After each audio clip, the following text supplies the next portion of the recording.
came out. I've certainly been enjoying the weather. Hope y'all have too. I did look over. I'm sure everybody in this room has eaten some gumbo in the past few days. Because it was being cooked in everybody's household that I know of. It was that cold weather. It was perfect. Gumbo, food, chili, all that good warm food. But just thank you guys, everybody, for coming out. And welcome. I believe everyone may already know where the restrooms are. This door right here. You go to the right, and you'll see the men's and the women's restrooms in the back. I believe you're able to connect to Wi-Fi here as well. Ms. Marjorie, what's the Wi-Fi? Creole DCC lowercase. Creole DCC DCC gas. GUS. And if for any reason anybody have like a question or concern that you would like to ask, and it might be something you don't really want to go into during the meeting, because I know a lot of times people have stuff on their mind and be like, oh, I want to ask them about this or ask about that. Feel free. I do have some of those same cards that I passed out, and you can feel free to put your information on it. Make sure you put your name, your contact information on it, and whatever your concern may be, and then we'll reach out to you, okay? I would like to introduce my co-workers. I'll start with Marcus. Y'all know Marcus. Marcus, you wanna introduce yourself? Okay, hi everyone. I'm Marcus Simmons. Everyone calls me Chachi, and I'm formerly incarcerated. And just thank you guys for coming. We got to continue this walk. Well, it's a fight actually. We got to continue this fight to, get some justice out here for the impacted people and their family members. So again, thank you guys for coming. God bless you guys. Yep.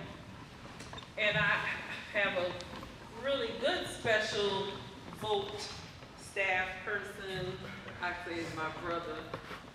Not literally, but my vote brother. He came in from New Orleans to be with us this evening. Mr. Ronald Marshall. Some of you have probably seen him already.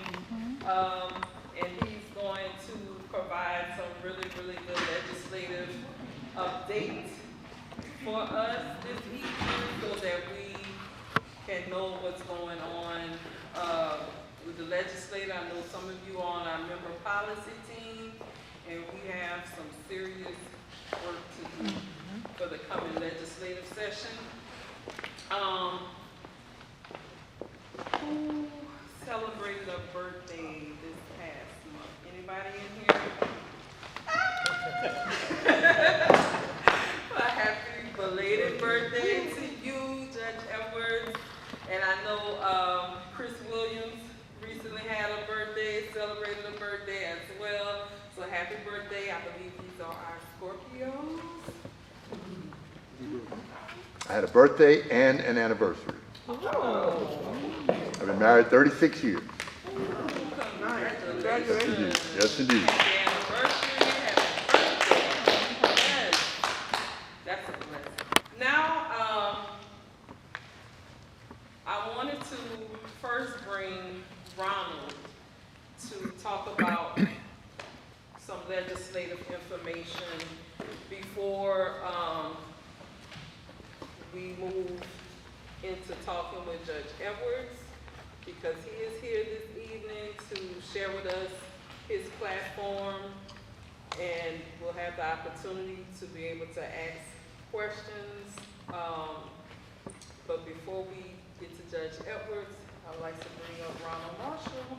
Everybody, how y'all doing? Hello. Ronald Marshall, former incarcerated, been on now a year. And do policy work at both on the inside. I spent 25 years in the law library, helped myself and others like me. So now I'm doing this work. So the updates that I have are, we had a very important call Tuesday with one of our lobbyist friends. And there's a rollback strategy in play right now. So we had some priority bills that we was gonna push this year to try to get some things to happen, but that strategy has changed because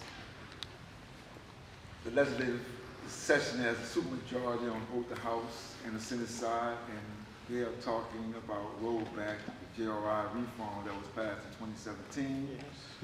It's an attack on the GRI legislation. It's an attack on JBE's legacy. So that we're up against this year. So this year we're going to be playing mostly defense rather than offense. From what I understand, there are approximately 29 bills that are being presented that are rollback bills. And it's so hurtful because I just was looking at all the data and the evidence from the 2017 reforms, and incarceration rate has definitely dropped. Crime has dropped. If you look at the rhetoric on TV, you think crime is at an all-time high, but it's not. It's actually lower than it was 4 or 5 years ago. Incarceration rate is lower than it was 4 or 5 years ago. The recidivism rate is lower. And the reforms are working. There was a 10-year timeline for to see the evidence, and we're starting to see it now, and we're only, 5, 6 years away from it? But this year is going to be tough in the session, and it's hard to get legislators this year to carry any bills that would create release mechanisms or sentencing reforms because of the political climate that we find ourselves in this 2023 session. So we're going to be playing mostly defense this year rather than offense. And that's my updates for the legislative session. It's going to be tough. It was tough this past legislative session, Ronald. That Yes. probably was the hardest that I've seen since I've been home and going to the state capitol. And I know Will has been doing it, and when I told him that, he was like, yeah, it was one of the worst. That's the sweetest point. That was my first session, and I'm talking about, I imagined what it was like on the inside to be sitting inside of a committee hearing. I actually imagined it. And when I got inside the committee hearing for the first time, it was exactly how I imagined it. The type of words they used to mask their personal biases and prejudice, and it was horrible. It was definitely horrible. And if it wasn't for JBE, the governor, a lot of bad, very bad pieces of legislation did make it across the finish line and arrived on his desk.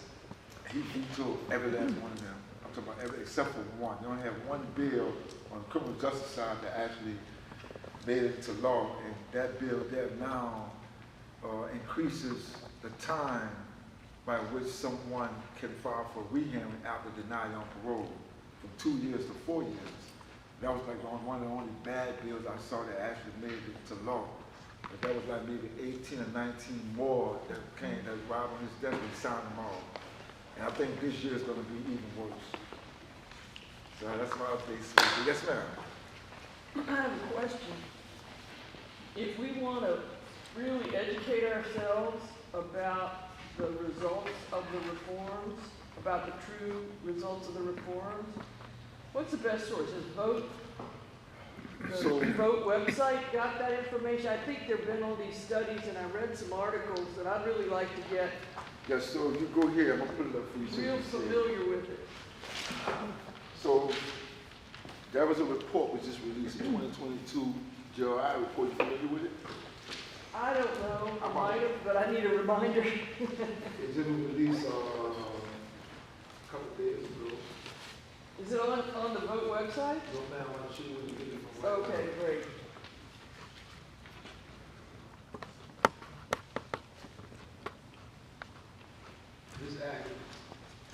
Because I know there, you know, the information that's getting out in the press is not, you know, not the true results of it. The results of it are good.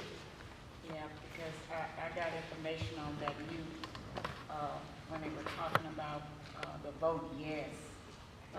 And I got a friend out of Washington DC that sent me information, and I think I sent it to you, remember I was telling you about that? And it was, but Louisiana and California were the two states, but the wording was changed, and you got to be able to, there was one word in there, exceptional, but most people don't look at certain words. One word can throw everything off. Yeah. You know. Yeah, so if you go to the DOC website, this is all the performance reports right here. This is the 2022 GRI annual report. You guys have to just click it. They have all of them. Okay. They have the GRI package, Oh, the petitions cool. guide, So this is on DOC's Department website. of Public DOC Safety. website? Yes, ma'am. Department of Corrections. website? doc.louisiana.gov. Right. Yeah. Okay. Great. Those are coming straight from the governor's office. Yeah, they can't really argue with. Yes. Well, I guess they can. Yeah. Anybody had any other questions about what we are facing next year legislatively? I think we I have one more. go ahead, Ms. Snell. The constitutional amendment that you were talking about, the slavery thing, I mean, the sponsor said he wanted to revisit that. Is that gonna come back? I mean, the whole excuse for voting no was that they needed to correct the wording, Right. and that the sponsor wanted to correct the wording and get it done right. You know, so I assume that's gonna come back, huh? So my personal, so the language where I actually testified with Representative George during the committee hearing when he proposed the bill on the debate. And the language that we wanted was not the language that was read on the ballot. That was a compromise language. It was going to kill the bill in committee, but Representative Nelson offered up an amendment to the bill. Representative Jordan accepted it, but the language itself is still confusing. So they're gonna fix it? I don't know, but I voted no personally. Yeah. I mean, I'm a black man, so if you talk about slavery under any circumstance, my vote is always no. Yeah. It's gonna always be no. So the first part was slavery and violence against women is prohibited, period. And the second paragraph, I didn't have accept. So subparagraph A shall not otherwise affect the lawful administration of criminal justice. So in other words, you're telling me that slavery is prohibited, but in the lawful administration of criminal justice, it's permissible. I can't vote yes to that. So I hope they're gonna fix it. They're gonna try, because I don't know what it would do even if they did, you know, fix it, but. Yeah, so they would have to definitely fix the language, so it won't be so ambiguous. Because you read it, it was definitely ambiguous, read both ways. But the bill itself, nor the ballot itself, would not have changed the lawful administration of criminal justice. The system would continue to flow as it's been flowing for the last 100 or 200, 300 years. That language wasn't going to change. People committing crimes and being prosecuted and sent to whatever facility to do hard labor. That language would not have changed that.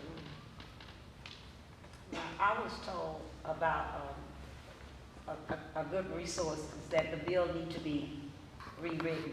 You need to go back and be redone. Yes, That's ma'am. what I was told by an allowable Yes, person. ma'am. That's And exactly. then when I went and I read a little further, and like it's the wording that throw you off because it already in Amendment 13, if you know. Yeah, so I mean, you have the United States Constitution still at play, and they was trying to amend that a couple of years ago, but that bill failed. I mean, I'm not sure what the language is going to read like next year or the year after, but just make sure you read that language. If anyone's actually, this is 2022, if anyone is putting up an amendment or a ballot that's actually to vote yea or nay on slavery, the answer is always no. Straight up, the answer is always no. They actually vote yes or no to slavery. I don't care what the people have done, what conditions you're living under, what circumstances it is. Slavery asked me to vote yes or no to slavery? Come on. No. That's just my opinion. Thank So can I ask a question? Yes, There was a rumor that the author's intent was to prohibit people who have been incarcerated from working for less than minimum wage. No, that wasn't the intent. The intent was symbolic. So Representative Jordan's whole thing was because there's this movement to remove all these names that were associated with Confederacy, Right. associated with slavery from schools and the streets. Representative Jordan said, hey, man, why not take slavery out of the Constitution of Louisiana since we're on that path? So, you know, that was their original intent, was a symbolic gesture. So that sounds like a waste of time from the beginning. Okay. That was a lot of confusion. Hopefully they'll get it cleared up. Louisiana, Do y'all know if it, I'm sorry, do we know if it passed in the other states? this is the only state.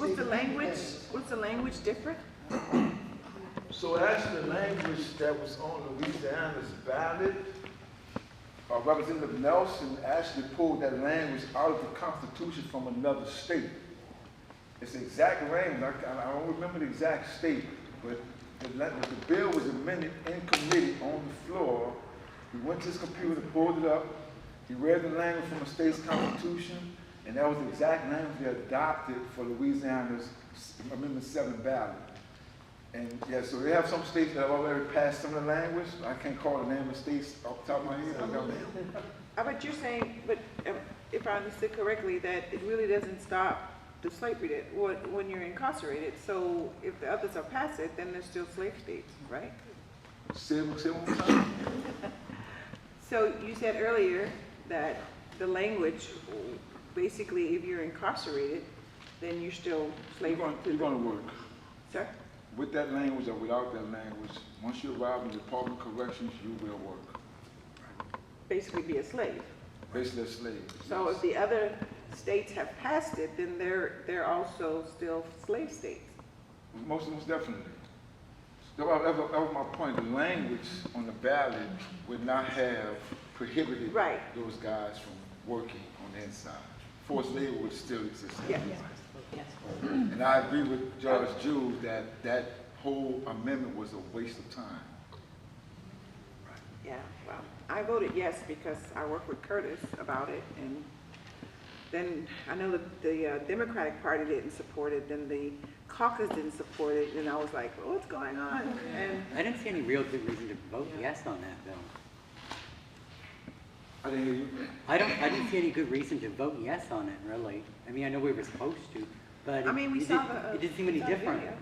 Yeah, well, we saw the video, and the video with Curtis and them, and they asked us to please vote yes. But why? So it would eliminate, Louisiana would no longer be a slave But state. it's But still if is. you studied the language, then you'd see that it was a coup or something. That was the whole concern, whether or not the amendment, the original amendment that Curtis and Representative Jordan presented would have affected the lawful administration of criminal justice. So they separated, they prohibited slavery Right. only to the extent that it does not affect the lawful administration of criminal justice. Right. Doesn't seem Yeah. But, like he was like baby steps or something. That's my, but isn't that the only situation in which people are actually forced to work for I mean, forced to work for less That's than what I was Yeah, gonna say. that's the only. that and immigration detention, but I'm not sure they're forced to work in immigration detention. But I If thought they that- do work, they still get paid, but I'm not sure it's required. Really. But I mean, is there any other situation in which they do force people to work for nothing? only when you are convicted of a crime. Right, so that's like it abolishes slavery, except in all the cases they're using it in right now. Yeah. So in other words, it's not Yeah. even right? Am I right? Did I miss something? No. So it seemed like a waste I of thought I time. voted yes. Yeah. But I'm trying to find out what they did in these states that banned it. They still work. Say you have to pay prisoners for working. no, Alabama, Oregon, It was all symbolic in all those states. same thing. Yes, all those guys are still working and still being paid peanuts.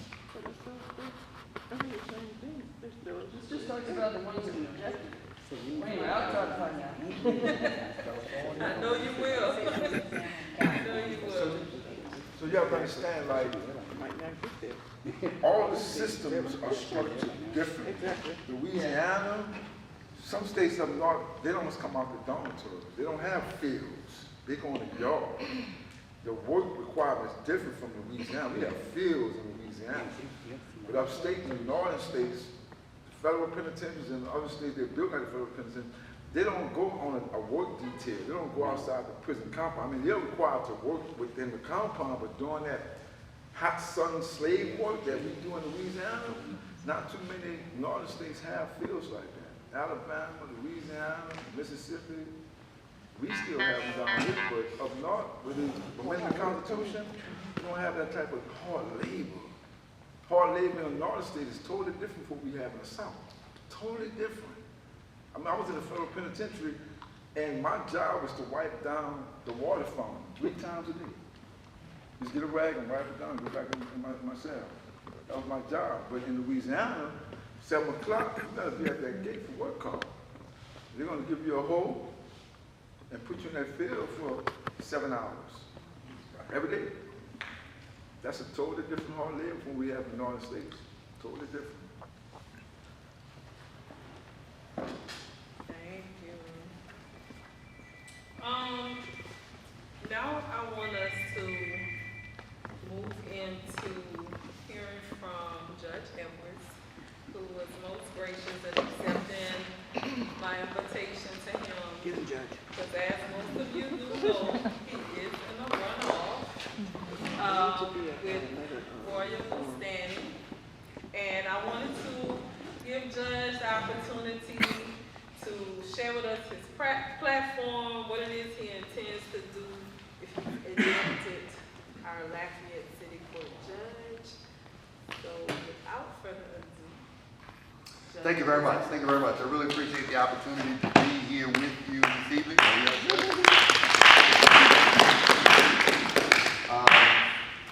I have to tell you that I perceive my challenge to be the fact that in this city, a lot of people know about me, but only a few people have interacted with me and thus really know me, right? So most people know that I was a state judge for 28 years at the 15th Judicial District Court, and I was in the military for 30 years.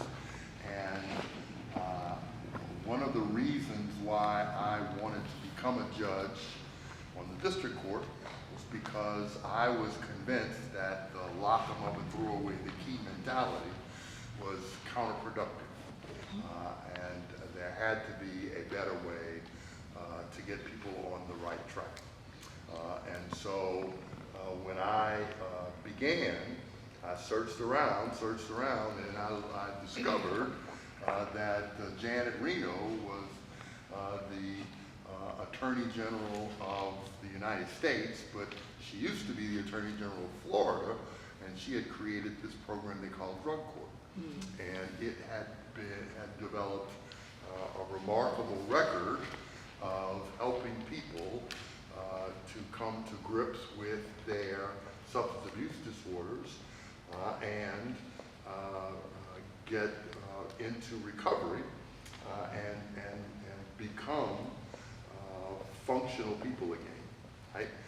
And that kind of let me know that something that I learned when I was a little kid, that people really crave relationships. And the challenge is that people often learn to love the wrong thing. And it's just a matter of getting people to involved in right relationships. For the position I had, Division B, they were not going to be able to tell the public that they wanted to be a judge, but they didn't want to do drug court. Right. Right? That could not happen. Right? They would not get elected if they attempted to do that kind of stuff. So I was convinced that if I was gone, drug court would continue. right? But then I looked around and said, well, the way we do business in the 15th Judicial District Court is that the felony cases are allotted to individual judges. The misdemeanor cases and the traffic cases are not. They're just assigned on the calendar.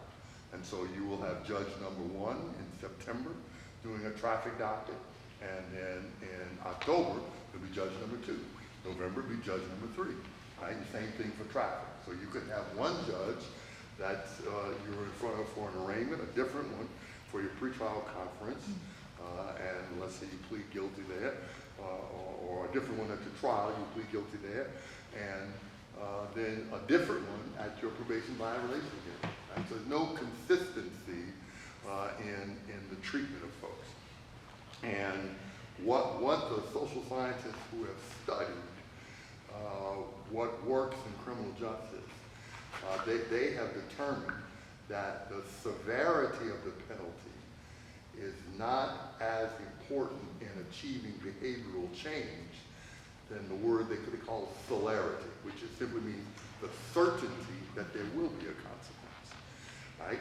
If the person who has been convicted and is on and has a sentence that's suspended or on probation, they know that their wrong behavior will be detected and there will be a consequence for that wrong behavior that will motivate them to change much more than if you give them a long sentence. They're required to be incarcerated for a long period of time. And in fact, they've discovered that people, I don't know why it was a discovery, but people get habituated, right, and institutionalized. And you can get accustomed to some pretty bad treatment, some pretty bad living environments, right? And so what they discovered is if you're giving these intermediate sanctions that are graduated sanctions, graduated penalties that are associated or correlated with the bad behavior, and that it's less than 7 days, that can be effective. If, on the other hand, if you send somebody to jail for more than 7 consecutive days, then they're regressing. They're getting worse. They're more likely to become angry and come out angry, and they're not motivated to try and do any introspection to see what's wrong with me. What did I do wrong? That anger fuels, well, the police did me wrong, my defense attorney did me wrong, my mama did me wrong, everybody did me wrong.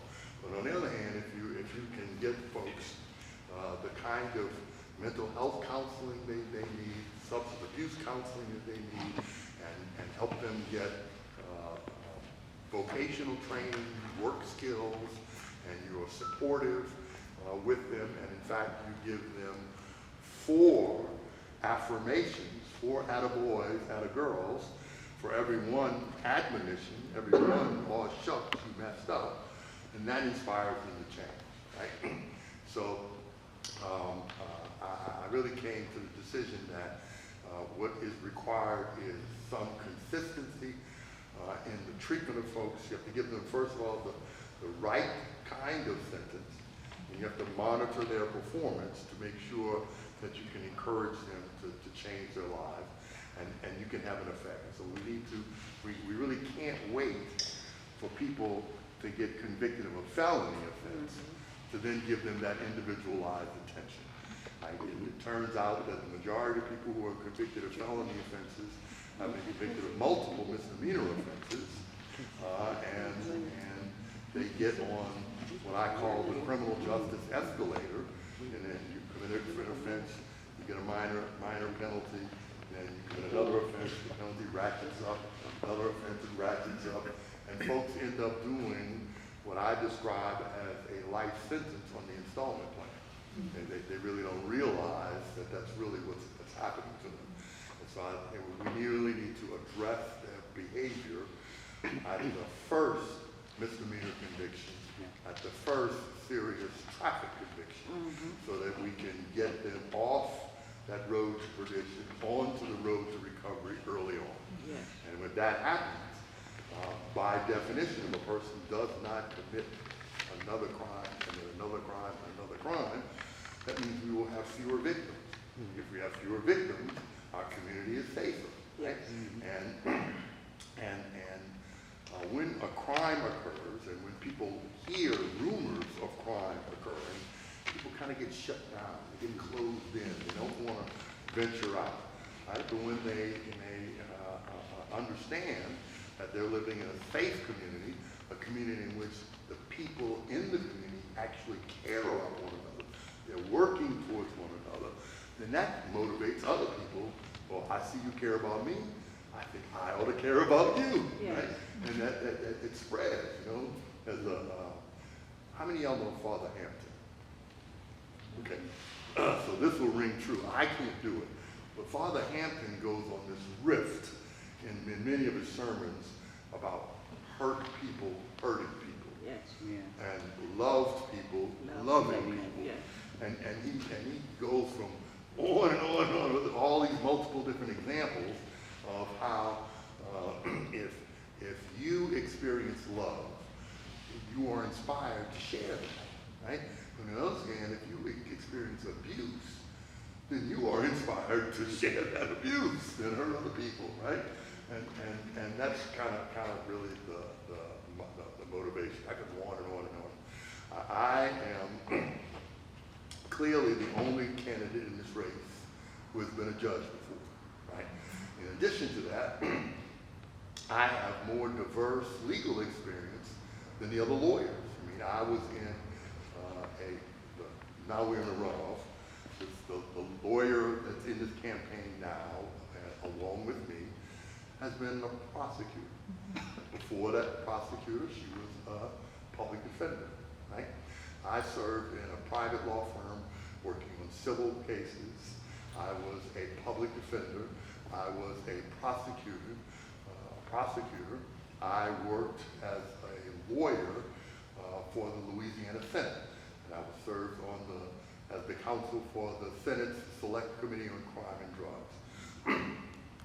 I was a Marine and a soldier, and during the time I was a soldier, I was also a military lawyer. My last assignment in the Louisiana National Guard was that of state judge advocate. In that position, I supervised all of the military judges, lawyers, paralegals, court reporters in the Louisiana Army and Air National Guard. And so that's a wide breadth of experience. Yes. Right?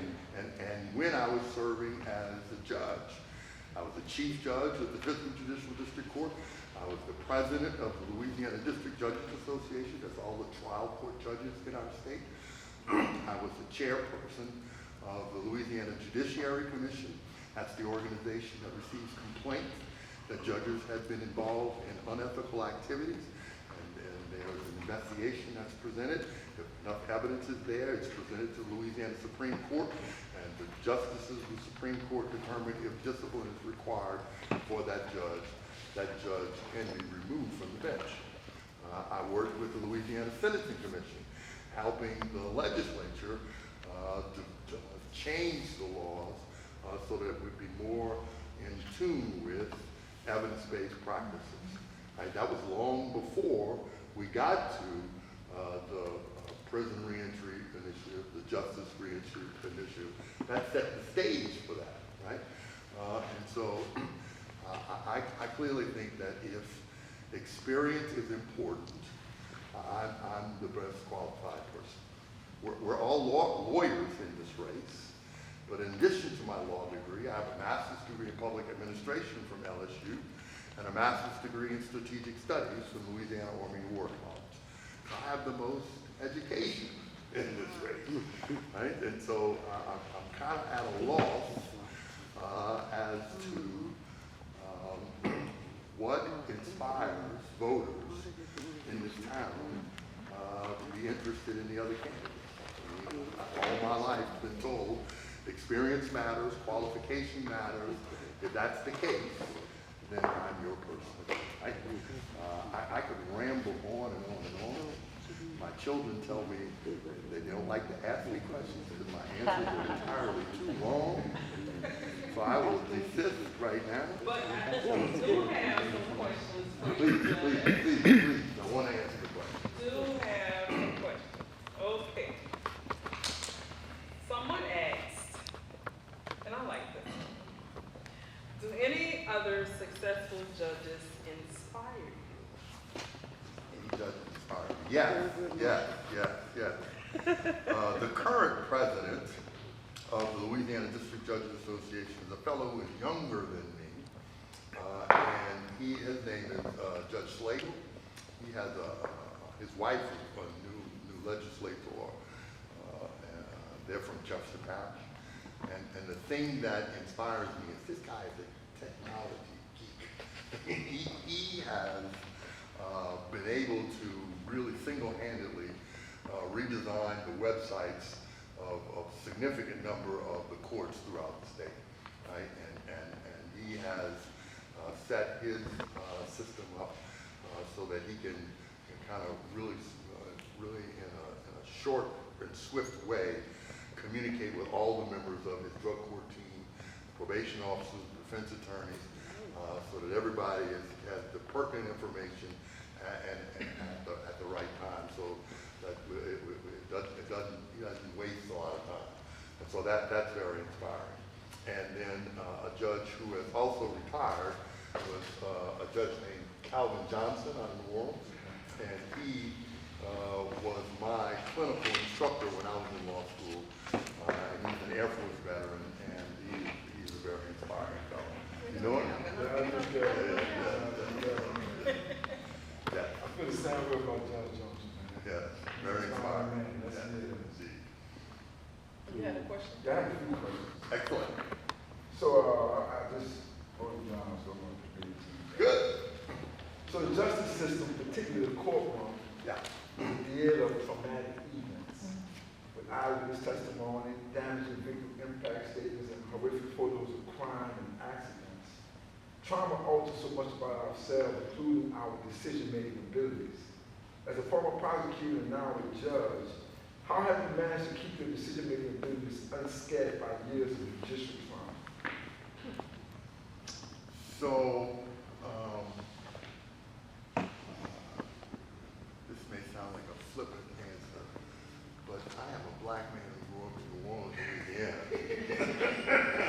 All right? So, I've seen some things, okay? And my challenge has been to try and help other people recognize how trauma may be informing their decision-making, right? And so, in the courtroom, I am largely focused on the impact that others are receiving, right? And so, it's important to me to know that there's nobody who is who is not able to process what's actually occurring, right? And so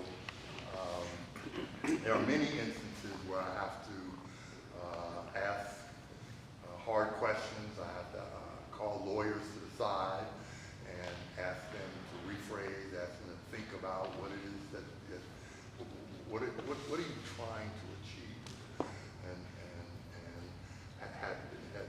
have you considered that what you're doing is really counterproductive? And I find often that it's better to ask a question like, what happened to you, as opposed to the question like, what's wrong? Right? The question is, when you ask what's wrong with you, that's really a veiled accusation. I know something is wrong with you. I need you to just tell me precisely what it is. As opposed to what happened to you, that might reveal some of the trauma that you have experienced that inspired you to react in a way that really is not helping you to achieve that which you really want to achieve, right? So that's I gave a little long, so I apologize. That's a good question. So while you're looking for the next one, why don't you give me All one? right, all right. This one says, as someone who previously served as judge, have you granted an informal pauperous to a defendant who filed an expungement that has shown his or her inability to pay the $550 fees, which is the highest in the United States? And a part two of it is, as city judge, would you grant informal pauperous to those defendants who show an inability to pay those fees? Okay, so the answer is yes and yes, but we need to first define the terms of it. And that Yes. when a person makes an application to proceed informal paupers in the form of a pauper, that simply means that they don't have to pay the cost up front, right? They can get with the court record, develop a payment plan to pay it over time. That's not saying that they don't have to pay the cost at all. Have to pay it But now. we're simply saying that this financial obligation will not be a barrier to your capacity to access justice. Right? Everybody should be able to come to the courthouse and get their dispute resolved. Right? It shouldn't be a situation where, I am too poor to have my case heard. That's not the country we live in. Right? And so, to me, that's an easy thing. If you show your financial inability to pay X amount of dollars right now up front, then that's the easy thing, right? The question is, to me in my mind, is why have we not had a defense attorney to file a motion asking me to declare one or more items of court costs to be a tax in disguise, right? So a court cost is kind of supposed to be like a user fee, right? But if you look at the items that are included in court costs, that the legislature approved to be included in court costs, those are things that are kind of general obligations, but rather than use the general fund to pay for those things, they say, well, let's have the people convicted of crime pay it. You don't have to get the taxpayers to pay it, right? And so the question is why are the court costs so high for a proceeding where you end up asking to proceed informal pauperous, right? It may be that court costs should be something like $200 instead of the $500, right? What are all of the items in that court cost? You'd be amazed to see all the stuff that's in there. But nobody's, judges can't make these kind of declarations just they call it sua sponte, or on their own accord. Somebody has got to raise a question to the judge, and then the judge can resolve the question, answer the question. Good one, good one. You found it? Yeah. Yes, I got you, Judge. This question here was asked by someone from the audience. What are two things you would do to improve the court system in Lafayette and why? Okay, well, court system is the larger thing, but I'll answer the court system.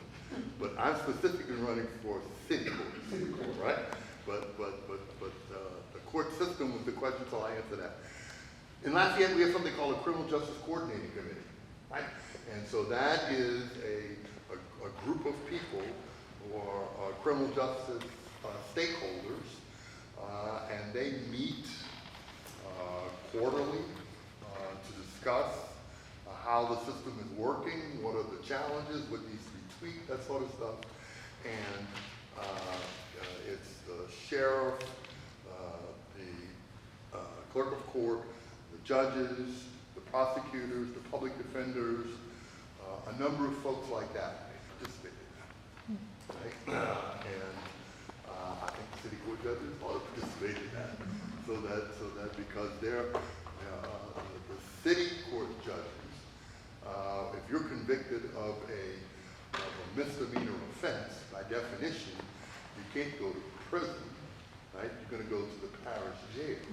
And so the way the sheriff administers the parish jail has effects on people convicted of misdemeanors, as well as people convicted of felonies, as well as people arrested for misdemeanors, as well as people arrested for felonies, right? And so, and that's just one example. There's a number of things that I think city court judges need to have a voice in. But now with regard to city court specifically, first of all, I'm on the outside looking in, okay? So I don't know precisely how they run their business. So I have sort of an intermediate goal and a short-term goal. So the intermediate goal is to study what's going on there for about 12 to 18 months. And that will give me an opportunity to see what's good, what's bad, and what's okay, right? And I'm kind of a systemic thinker, and just kind of as an example, when I initially was elected judge in '93, I took office in '93, the election was '92. At that time, it was said that there was a jail overcrowding problem. And because the jail was overcrowded, that caused a backlog in criminal cases. The backlog in criminal cases caused a backlog in civil cases, right? So I studied that, and along with other criminal justice stakeholders, it turns out that it was true that the jail was built to hold a certain number of prisoners, and the jail was holding double that, right? That was true. But it really wasn't that the jail was overcrowded. It was that they were not efficiently handling the cases. Because at that time, we handled the felony cases the same way I told you we handle misdemeanor cases. The felony cases were not allotted to individual judges. Felony cases were just in September, judge number 1, you have this felony docket. And October, judge number 2 has this felony docket. So there was no consistency. Nobody was managing, nobody was responsible for this block of cases. And the old saying is, when everybody's responsible, nobody's responsible. And so the lawyers would say, well, can we continue? Sure, let's continue it. Let somebody else do it next month, right? And so as a result of that, we developed this system of tracks, and we assigned judges to individual tracks. And essentially the way it is, the person who commits the crime picks their judge. So you have track 1 through 5, right? And so, but the exception of drug crimes, right? Because track 1, all drug cases in Lafayette Parish go to the judge in track 1. I ended up with that. But track 2, 3, 4, 5, that's all the other cases. Now every judge, including one, has murder, first-degree murder cases, capital cases, right? But if you are arrested on week number 2, then, well, not arrested, that's wrong. The crime occurred on week number 2. You could be arrested at a later time, right? But the crime occurred on week number 2, that's going to track 2, right? The crime occurs on week 3, that's going to track 3, right? So that's why I said the criminal, the person who commits the crime, and unfortunately, the person who is arrested for committing the crime that occurred on week 2, right? That goes to a particular judge. And so now that judge is responsible for that group of cases for the duration of the time the judge is assigned to that track. And so judges are typically assigned to a track for 2 years at a time, right? And so once we did that, that eliminated the backlog of criminal cases, eliminated the backlog of civil cases, and it provided relief on the number of people that were waiting for, were incarcerated pre-trial, were not pre-adjudicated inmates, right? So the population mix ended up changing. They had more people, a greater percentage of people who were convicted and sentenced in the parish jail than the people who were awaiting sentence. not more, but the population mix changed, right? So I'm just saying that today, that's the kind of study I do, right? So I would, that's my intermediate goal. Unfortunately, the wrong answer. Short term goal, quick. Okay? So I think that there's a whole lot of, I think you can easily, I think there's a necessity to work with Judge Saloon, who's the chief judge, to convince Lafayette City Council to provide the funds to upgrade the computer system at City Court, right? And I think that there is really no reason why we can't have the dockets published on the court's website. So you would be able to see on Monday, this is the list of misdemeanor cases that are scheduled, and City versus Johnny versus Jones is case number 1, and City versus Bobby is case number 23. Right? So you really know the order, right? We should be able to have some sort of electronic notification system so that litigants, the parties in the case, the witnesses, the lawyers kind of get this, but electronic notification of a court date, right? And if it's post-conviction, when you're coming back to show that you've made some kind of payment, that it tell you that's what it is, right? I mean, if you get an appointment with a doctor or a dentist, that's going to happen. You're going to get a text message, you're going to get an email message, alerting you. Let me tell you, there's a whole lot of people who don't come to court in Lafayette. And that's state court, and that's also city court. But the vast majority of these people, they're not like the fugitive. They're not running. They're not hiding. They're in the living room, or they went to work, right? They just forgot that today was the day I was supposed to go to work. If one of you get a subpoena, you're going to take that subpoena, put it on the refrigerator, and look at it 2-3 times a day. These folks, they take the subpoena and who knows what they do, right? And because I'm telling you, I have a court docket that starts at 8:30 in the morning, okay? Call a roll, issue a whole lot of warrants for people who are not there, and then at 2 o'clock in the afternoon, a number of them have appeared. That's because the people who were in court, when they left for lunch, they called them. Johnny, the judge called your name, there's a warrant out for you, you need to come. Right? It's amazing, right? So anyway, so text messages, that kind of thing, and video. I think that there's a whole lot of people who are deathly afraid to come to the courthouse. Any courthouse. Me go to court, I'm not going there, right? And because we have a history in this country, and in this state, and in this town, in this city, of folks getting lost when they go to court. You go to court, you never hear from them, right? You gotta, what happened to Johnny? What happened to Johnny? Oh, he's locked up. They locked him up, right? What they locked him up for? Who knows, right? And so people are really afraid to come to court, right? And so those are the defendants, but also many of the witnesses, the same, right? And so there are a number of people who, if they are not afraid, they're at least anxious, right? And people go to court because there's a problem, right? In state court, there are people coming to court for good things. I want to get my child adopted. I want to get an adoption, right? That's a happy day, right? City court doesn't have those kind of things. Right? It's all anxiousness. So one of the things I did when I was president of the District Court Judges Association is we created a number of educational videos to tell people in a civil case, this is the difference between a civil case and a criminal case.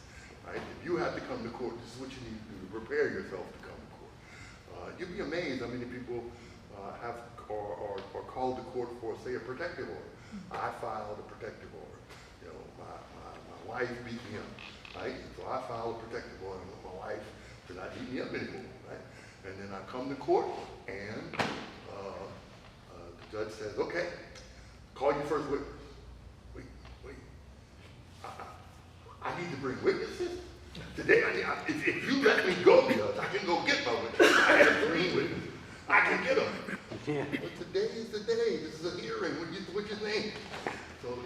explaining to people that kind of stuff will relieve a lot of anxiety and I think reduce the number of folks who fail to come to court.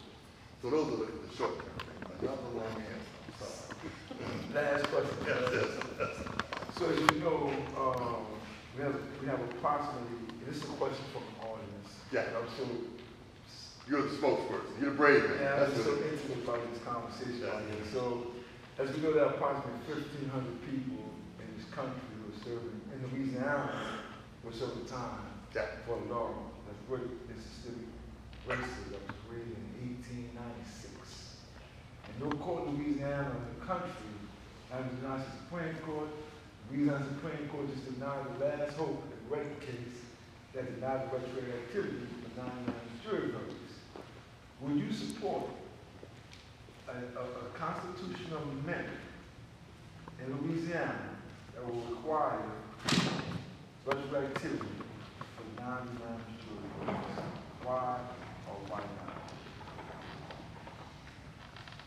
Okay, so you have me with a kind of a difficult, I hadn't thought about this.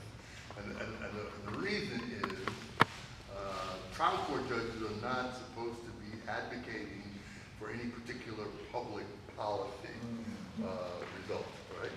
So at the legislature, okay, so there are red cards, I'm against this bill. There are green cards, I am for this bill. There are white cards, I'm here to provide information, okay? And so the judges have been told by the folks at the Supreme Court that we are in the white card business, okay? So I can tell you what I perceive to be the impact that kind of legislation would have. And I think that legislation would inspire most people to have greater confidence in our justice system, right? And it will also inspire a number of people, it's a smaller number of people, and those are people who were adjudicated to be victims, right? This right now is going to be real controversial, and I'm about to tell you. But when a crime occurs, we have defendants and witnesses. We don't have convicted persons. We don't have criminals. We don't have offenders. We don't have victims until there's a conviction. Right? So at the time, so when I go outside in my car, somebody could come and beat me up and take my wallet. I report that to the police. And whatever else I can remember about that, I report to the police. I am a witness as far as the state's concerned, right? Because we don't know that a crime has occurred until there's been a conviction. And if a crime hasn't occurred, we really don't have a victim, right? Now, that's difficult for the person who got beat up here, right? But in this instance, all the people we're talking about, that I'm talking about right now, are victims because there was a conviction and somebody went to prison, right? And so those people who are victims, they want finality. They want this to open up a game, right? So there was a conviction, and Johnny was convicted. So now the state of Louisiana says he is an offender. He's the person who offended our sense of peace and security, and he has been punished, and the punishment is X number of years, right? And for us to say that because he was convicted, not by the votes of less than 12 people, that means we need to reopen the case and retry the case, have an opportunity to retry the case. Now, one of the reasons why defense attorneys are motivated to continue the case prior to conviction is because they know that witnesses' memories fade. People die, people move away, right? And so the more time has elapsed from the date the crime occurred, the more difficult it is to try the case. Right? So those people who are invested in, that's over, there's been a conviction, Johnny's been determined to be the one who has done it. I really know, I'm not, if the state of Louisiana said 10 was good enough, it's good enough for me to get those people to come out of that emotional state, to think about it rationally, it's kind of a tall bill to sell. And so I'm saying that the reality is, again, like I said, the vast majority of people who are not personally affected by that crime, I think will have greater confidence in the system. But those people who have been victimized, those people and their relatives, they will think this is the worst thing in the world, right? So that's another long answer. Another long answer. I have no more questions. Yes, sir. You have no more? I have no Oh, okay. And I will take one question from the floor. I was first She was, ready, but I don't think you're gonna have a real long answer. Okay. you don't think? What? You never know. You don't know me. Right down, it's a short question. Okay. What can we do if we should be so inclined to help you win this runoff election?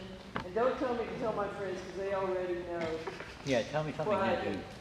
Okay. So then I would say then tell your friends to vote early. Okay. Tell your friends to vote early. 'Cause early voting starts the Saturday after Thanksgiving. The 26th continues until the 3rd of December. And the election day is the 10th of December. I am number 61. So I was the last person that you will see on the ballot.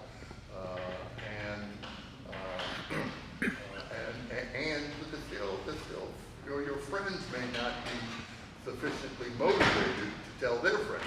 You've told your friends, but your friend that you've told may not be sufficiently motivated to tell their friends. A follow-up question. Search. You have like stuff your campaign's doing, and you got people going door to door to get out to vote, and Oh, absolutely. All of that yard stuff. signs and all that. All of that stuff's And so happening. can we volunteer? Absolutely, absolutely. So I'm in. campaign, the word, that's like, I want to do give you an email address. Campaign at Edwards for the number 4, not number 4. Edwards4citycourt.com. Campaign. Not the number? It is the number. It is the number, not the word. Yes. Campaign at Edwards4citycourt.com. That's indeed. Thank you so very much. I appreciate that. I didn't pay to say that. Not yet. Thank you all very much. A round of applause. Thank you so much, Judge. Thank you. We appreciate you coming out Yes. this evening. Thank you for inviting me. Get in your bed. More people know me instead of just knowing about me. Yes. That's it, and that was the purpose.